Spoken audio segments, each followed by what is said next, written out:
नमस्कार बालमित्रांनो, आज आपण यू आर ची वाक्य पाहणार आहोत। यू हा एकवचनी प्रोनाउन्स आहे। यू चा अर्थ तू किंवा तुम्ही। यू चा वापर दोन्ही लिंगासाठी म्हणजे स्त्रीलिंग आणि पुल्लिंग दोन्ही लिंगासाठी केला जातो। बालमित्रांनो, आज आपण यू आर ची वाक्य पाहणार आहोत। यू आर म्हणजेच तू आहेस आणि दुसरा अर्थ होतो तुम्ही आहात। बालमित्रांनो, यू चा वापर जेव्हा आपण एखाद्या लहान मुलांसाठी करतो तेव्हा आपण त्याला तू आहेस असं म्हणतो, परंतु यू चा वापर जेव्हा एखाद्या मोठ्या व्यक्तीला किंवा आदराने करायचा असेल तर तू आहेस असं न म्हणता तुम्ही आहात असं म्हणावं लागेल। ओके, आता आपण वाक्य पाहूयात। You are a poor man.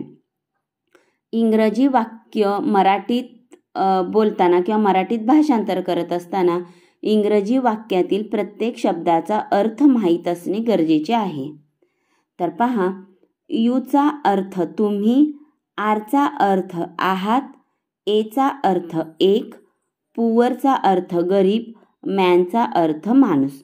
बालमित्रांनो, तुम्हाला जर इंग्रजीत बोलायचं असेल तर प्रथम इंग्रजी वाक्यरचना कशी असते, त्याचं मराठीत रूपांतर कसं होतं हे समजून घेणं गरजेचं आहे। ओके, तर पहा, इथं आपण इंग्रजी वाक्यातील प्रत्येक शब्दाचा अर्थ लिहिलेला आहे। आता आपण याला क्रमांक देऊयात। यू ला 1 क्रमांक, आर ला 2, अ पुअर मॅन ला 3। ओके, आता या वाक्याचं मराठी भाषांतर करत असताना 1 क्रमांकाला 1 क्रमांक ठेवायचा, म्हणजेच एका क्रमांकाचा शब्दाचा अर्थ तसाच ठेवायचा। त्यानंतर मागून उलटे यायचं 3, 2। मग यानुसार आता मराठी भाषांतर पाहूया। यू चा अर्थ आहे तुम्ही, 3 क्रमांकाचा अर्थ आहे एक गरीब माणूस आणि 2 क्रमांक आर चा अर्थ आहे आहात। माणूस हा मोठा व्यक्ती आहे म्हणून आदराने आपण आहात असं वापरलेलं आहे।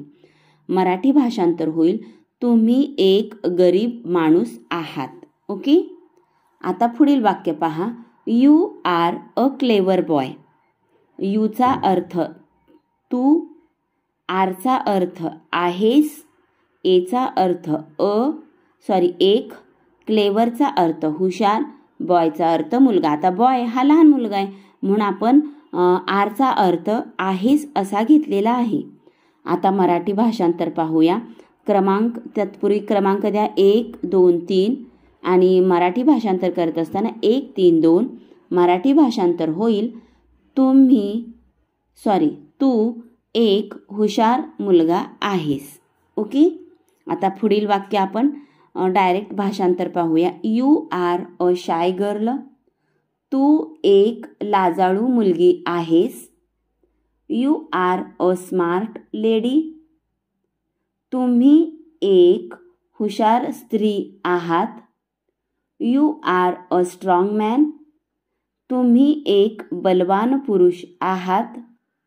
You are a kind king. तुम्ही एक दयाळू राजा आहात। ओके, आता यानंतर सरावासाठी काही मी वाक्य दिलेली आहेत, ती वाक्य तुम्हाला कमेंट बॉक्समध्ये द्यायची आहेत, मराठीत सांगायची आहेत। या वाक्यातील किमान 2 वाक्यांचा अर्थ तुम्हाला कमेंट बॉक्समध्ये लिहावा लागेल, म्हणजेच तुम्हाला यू आर ची वाक्य समजली असा त्याचा अर्थ होईल। Thank you.